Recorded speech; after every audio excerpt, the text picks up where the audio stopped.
Ju tak tahu apa kesalahan Ju pada Abah.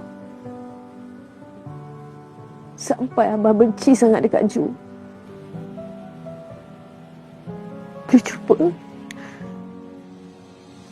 jadi anak yang terbaik untuk Abah. Tapi semua Ju buat untuk Abah.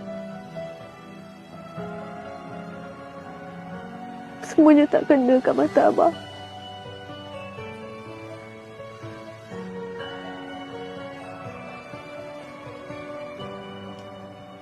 Kalau Ju nak ikutkan apa yang Abah dah buat pada Ju, memang Ju berdendam dengan Abah.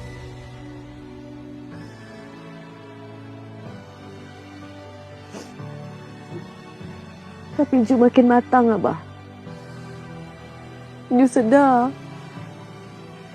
ini semua takdir Allah. Walau apa pun Abah dah buat, Abah tetap Abah Ju.